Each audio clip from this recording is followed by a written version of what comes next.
okay, you know what, Roberto, I'm going to go selfish. Okay. And I do this for every, I feel like, collab we do. And I say, That's great. Roberto, give me an audit. What can Okay. I be doing better? This is what Roberto gets paid big bucks to do. So Okay. I am leveraging my platform Right. to use his smarts to help me. What are your 3 biggest challenges and what are your 3 biggest goals? I would say challenges is the balance between the fast-paced tech landscape and actually making videos I want to make. I would say it would be the quantity versus quality. For some reason, I feel like I always have to put in that effort for it to be valuable. But time and time again, I prove myself that that's not the case. That's why literally just this past week, I made the most simple vlog ever on my phone. And I feel like people are going to enjoy it. But I always struggle with that. And, so I would say, okay, so those are 2 struggles. And then goals, the biggest goal, I'll give you one big goal, is to be able to have more of a macro view of my brand and my personality and my things so I can grow again. For a long time, I've been very heads down, which has been fine. I've experienced growth, but very rarely am I sitting and analyzing and looking at the YouTube landscape and thinking about a thumbnail and title that I know will take me to that next level. It's more of me playing catch up. It's more of me being like, oh, I have to make this type of video, but I'm not going to worry about having a thumbnail because I just forget and I'm lazy with that because I'm a video maker. I want to make the video as good as possible. Everything else, I forget about it.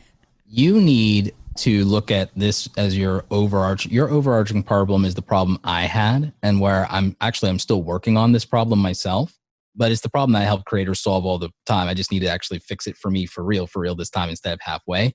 Because I have a team now, but they don't help me with my YouTube content. They help me with my other business, right? Here is what you need. You already have a team and you're in delegation mode, but it's not enough clearly because the thing is you still are working too much in your business instead of on your business right now, Sarah. You are still, and the thing is the quality you want should be able to be separated from the effort you yourself have to make because you have the resources and you need to be the talent and the director and you need to let go of a lot more things.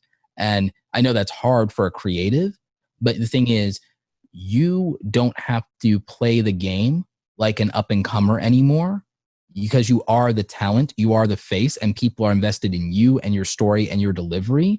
And the thing is you need to train and enable and put people in a position to enhance the quality of what you do without you being involved in that, because then your thought and your ideas, imagine if you got to put twice the effort into your ideas instead of the execution of them. Yeah. Ooh, that's what I need in my life. And the thing is, and that's the thing, that's what got me here is me staying up all night and thinking and strategizing and then executing, because I didn't have really all of the strategy and the thinking and the ideating has now been replaced by brand deals and it being my job. When I didn't have it being my job, it wasn't just the art, but it was strategy and it was all encompassing.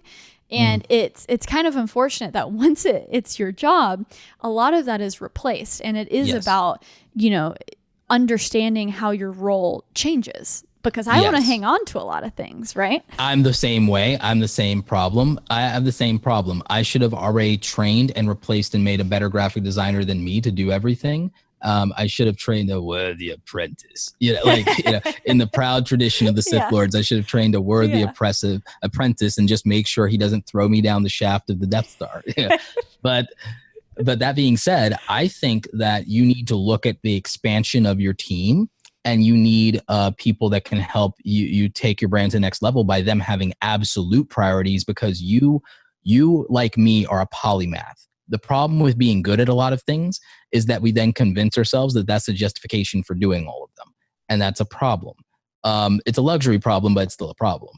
And to be able to take your brand to the next level for growth, the thing is, growth comes as a result of addressing the issues of capacity. You and I talked about the fact, you and I think we have this conversation every 6 months, that your bottleneck is your capacity.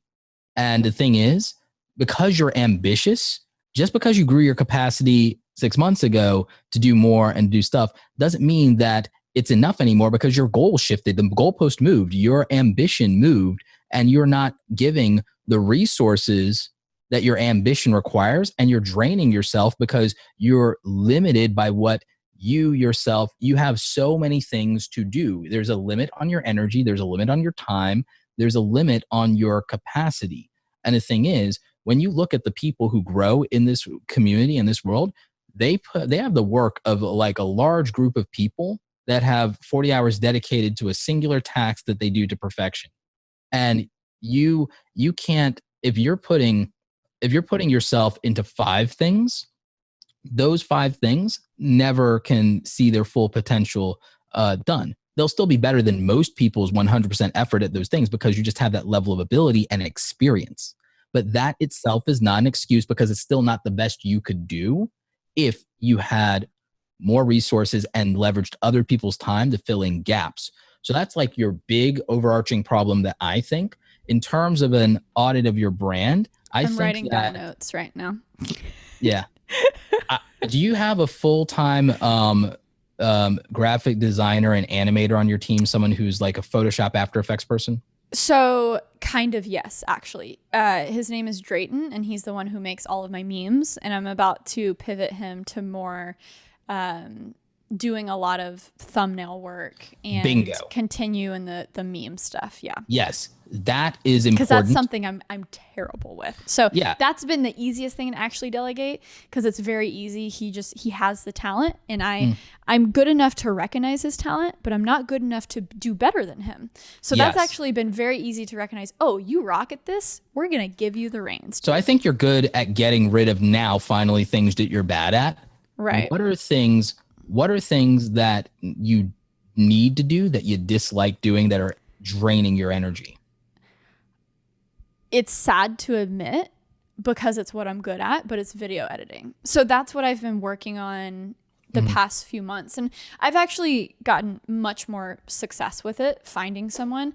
And I think just getting in a better flow with them is what will help bridge that gap. But it's a lot of recognizing what makes my videos special, and what are the videos that I can fully hand off, and what are the videos that I should be editing the first 30%, and then they can take it the rest of the way. So that's what it's basically gotten to a point where I've found, I think, the right people, and I'm getting better with being quicker with shifting things when they're not working out. Because that's been my worst thing in the past. I'll hang on to someone who's just failing me miserably, but I'm too busy to like look for another person that'll hang on to them, drain money and time into them, and then it's not worth it. So it's been one of those things where I think my biggest challenge now is now connecting all of the puzzle pieces and really tying the bows on top of everything. So the thing is, you're learning to be a better manager, so that's part of it.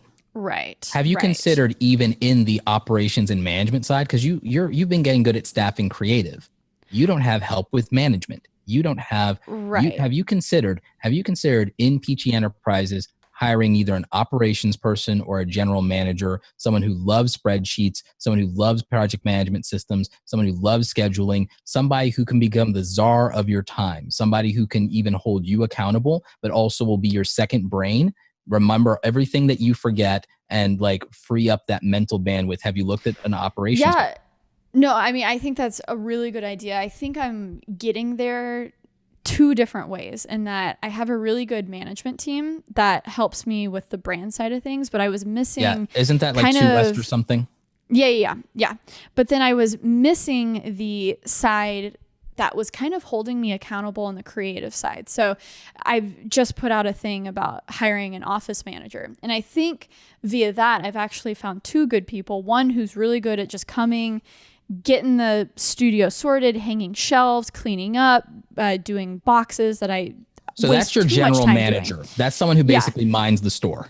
Right. And then I found another person that I think just has a general knowledge of things that will help me be accountable to just they're going to be at the office and they're ready to be there for me filming. So I can't be lazy and say, I'm not going to the office today. Okay. So that's a PA. That's a PA.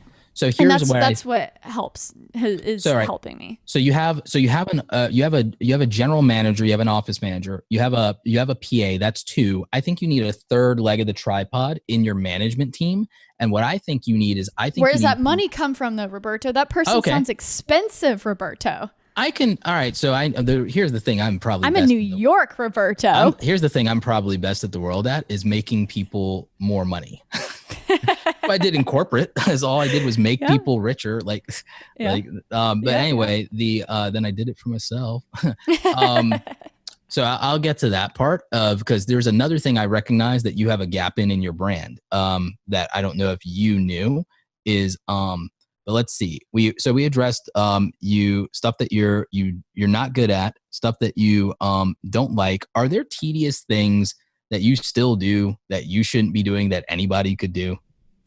It's the office stuff. It's the breaking down boxes. That. Yeah. Okay. So I've addressed that. Yeah. Okay. So great. Because that's the thing with like, okay, what am I not good at?